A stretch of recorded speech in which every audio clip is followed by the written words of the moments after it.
के केसेस हैं और 30 साल से पावर में थे, जिसकी वजह से आज मुल्क मकरूज है। इन्होंने मुल्क को यहाँ तक पहुँचाया और अब ये आके कह रहे हैं कि जनाब हम फिर से वापस आ रहे हैं और तहरीक इंसाफ को कह रहे हैं कि जी बड़े बुरे हालात थे। तहरीक इंसाफ ने तो जब मुल्क छोड़ा था, record exports, record remittances, record revenue और टैक्स कलेक्शन, 5 फसलों की रिकॉर्ड हार्वेस्ट, आईटी की रिकॉर्ड एक्सपोर्ट्स, और सबसे बड़ी बात यह कि इंडस्ट्रियलाइजेशन शुरू हो गई पाकिस्तान में, इंडस्ट्रियल ग्रोथ शुरू हो गई 8.6% इसमें, और रोजगार का ये है कि सारे बड़े सगीर में सबसे कम बेरोजगारी पाकिस्तान में। ये फैक्ट्स मैं आपको दे रहा हूँ। तो उस गवर्नमेंट को गिराना एक साजिश के तहत और वो लोगों को ऊपर मुसल्लत कर देना जो इस मुल्क के 30 साल से करप्शन के केसेस, करप्ट तरीन लोग, इसलिए कौम आज मोबिलाइज है, इसलिए आज कौम एक नई तहरीक में निकल पड़ी है और वो है हकीकी आज़ादी के लिए। और इसलिए मैं समझता हूँ कि ये बिल्कुल मुख्तलिफ है और ये जो पब्लिक आप रिस्पॉन्स देख रहे हैं ये बिल्कुल मेरी 26 साल की सियासत में मैंने कभी इस तरह की एक नेशनल मूवमेंट नहीं देखी। बिल्कुल बिल्कुल। मिस नौरीन है। हाँ मिस नौरीन, आप पूछ सकते हैं सवाल। अस्सलाम वालेकुम prime minister, because you are still our prime minister. पहली बात थैंक यू सो मच कि आपने इस्लामोफोबिया और हजूर सल्लल्लाहु अलैहि वसल्लम के बारे में आपने इंटरनेशनल फोरम पे ये बात उठाई। सिर्फ इसी वजह से अगर और सारी चीज़ों का नज़रअंदाज कर दे, मैं ताउम्र आपके साथ इसी वजह से रहूँगी। मेरा क्वेश्चन ये है कि इंशाल्लाह जब आप जीत के वापस आएंगे तो आपकी प्रायोरिटीज़ क्या होंगी, और सेकेंडली मैं लंदन में होती हूँ, आपका कोई मैसेज हम ओवरसीज़ पाकिस्तानीज़ के लिए। Thank you sir. देखिए इस्लामोफोबिया का मुझे बाकियों से इसलिए ज़्यादा समझ है क्योंकि मेरा बड़ा इंटरेक्शन ओवरसीज़ पाकिस्तानी से, और मैं क्योंकि बड़ा मेरा टाइम भी गुजरा बरतानिया के अंदर, लंदन में प्रोफेशनल क्रिकेट खेलता था, तो मैं उन सोसाइटीज़ को जानता बड़ी अच्छी तरह। और ये मुझे पता था कि जो हमारे मुसलमान रहते हैं मगरबी सोसाइटीज़ में, 9/11 के बाद एक बहुत बड़ा वेव शुरू हुआ इस्लामोफोबिया का, और मैंने उस वक़्त मैंने फ़ैसला किया कि मुझे कभी भी अल्लाह ने मौका दिया तो मैं इंटरनेशनल फोरम्स, यूनाइटेड नेशंस में, OIC में, यूरोपियन यूनियन के सामने इस इशू को उठाऊंगा, क्योंकि वहाँ मुसलमानों को बड़ी मुश्किलात का सामना करना पड़ता है ये इस्लामोफोबिया की वजह से।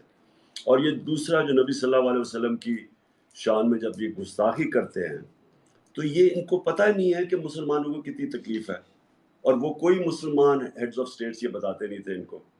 तो इसलिए मैंने OIC में भी उठाया, फिर ये UN में भी उठाया, और अल्लाह का शुक्र है कि ये जो UN ने 15 मार्च को डिक्लेयर किया एंटी इस्लामोफोबिया डे, बट इस पे एक स्ट्रगल की ज़रूरत है। और जो बाहर पाकिस्तानी बैठे हैं, जो ब्रिटिश पाकिस्तानी भी हैं, पहले तो मैं इन सब का शुक्रिया अदा करना चाहता हूँ जिस तादाद में ये सब निकले मेरी सपोर्ट में। मेरी सपोर्ट क्या, ये जो पाकिस्तान में एक रजीम चेंज किया गया उसके ऊपर जिस तरह उन्होंने प्रोटेस्ट किया और क्रिमिनल्स को ऊपर बैठाया गया हमारे ऊपर, तो मैं उन सब का आज बड़ा शुक्रिया अदा करता हूँ। सर एक क्वेश्चन है और बार बार आ रहा है, वो क्वेश्चन ये है कि अगर नवाज शरीफ ऐलान करते हैं, क्योंकि अब उनके भाई की गवर्नमेंट है, अगर वो पाकिस्तान आने का ऐलान करते हैं तो हम PTI का क्या लाहे अमल होगा, और आप समझते हैं कि अगर गिवन द सर्कमस्टांसेस अगर दोबारा मौका मिलता है या इस तरह, तो इस तरह से नवाज शरीफ को जाने देना चाहिए था? देखिए सबसे पहले एक और क्वेश्चन था कि आगे की क्या तैयारी है। मैं ये आपको बता दूं कि बड़ा मुश्किल हमने अपने 3.5 साल गुजारे हैं, क्योंकि एक माइनॉरिटी, एक गवर्नमेंट जो कोलिशन गवर्नमेंट थी जिसके पास बड़ी थिन मेजॉरिटी थी और कोलिशन पार्टनर्स थे, वो सारा वक्त हमें ब्लैकमेल का सामना करना पड़ता था और बहुत ही मुश्किल था कानून पास करना, क्योंकि सेनेट से कानून पास होना होता था, वहाँ हमारी मेजॉरिटी नहीं थी। तो एक सारा वक्त एक बड़ी कॉम्प्रोमाइज़ करके और मुश्किल वक्त से ये गवर्नमेंट चली है। तो ये जो अगली बारी होगी, मैं इंशाल्लाह पहले तो अपनी आवाम को इस चीज़ पे तैयार करूँगा कि अगर आपने लेके आना है अगली बारी तो एक मेजॉरिटी से लेके आए, क्लियर मेजॉरिटी, ताकि हम ब्लैकमेल ना हो, ताकि हम एक ताकतवर गवर्नमेंट हो, ताकि वो हम قانون اور ریفارمز لا سکیں جو ہمارے لیے بڑا مشکل تھا اس باری. اور ہم نے بڑے سبق سیکھے ہیں اس سے, بڑی ٹیم کا بھی پتہ چل گیا, اور انشاءاللہ جو ہم نے ٹکٹس دیے ہم نے ریئلائز کیا کہ ہم نے غلط ٹکٹس دیے تھے لاسٹ ٹائم.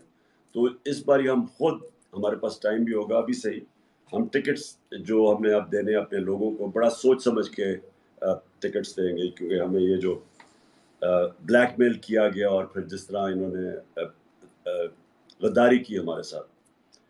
آپ نے جو ابھی جو آپ کا کوشچن تھا کہ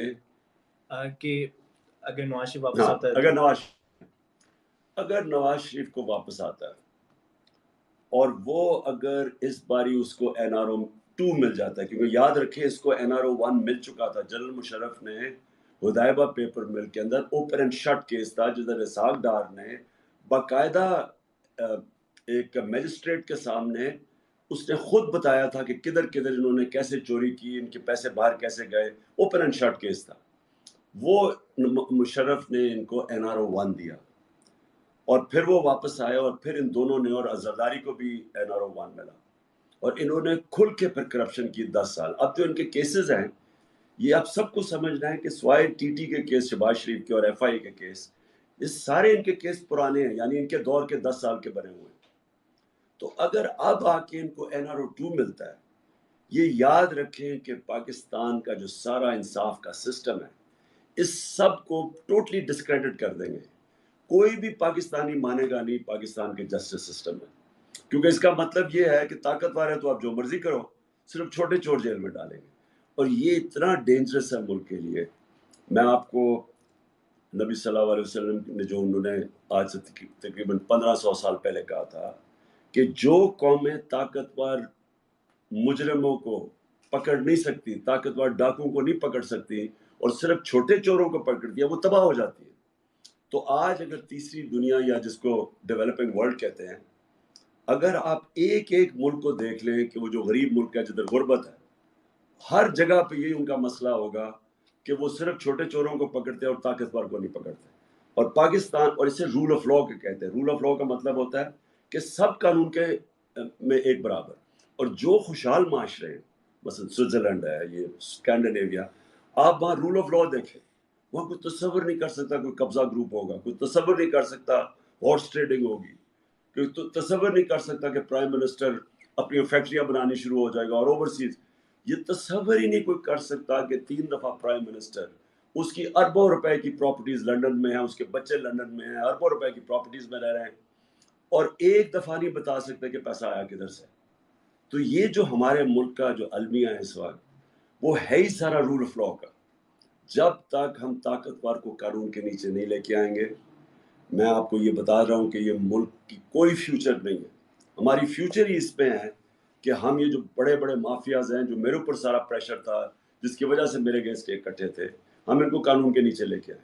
اور یہ اگر نواز شریف یہاں کے پھر سے NRO 2 لیتا ہے, میں آپ کو بتا رہا ہوں کہ یہ ملک کی ڈسٹرکشن ہے. اور اس لیے ساری قوم, میں اپنی قوم کو ساروں کو نکالوں گا اس کے اوپر, کیونکہ ہم بالکل یہ ایکسیپٹ نہیں کریں گے. جی تیمور آپ نیکسٹ, اور پھر اریبہ تیمور کے بعد آپ. تو تیمور پلیز.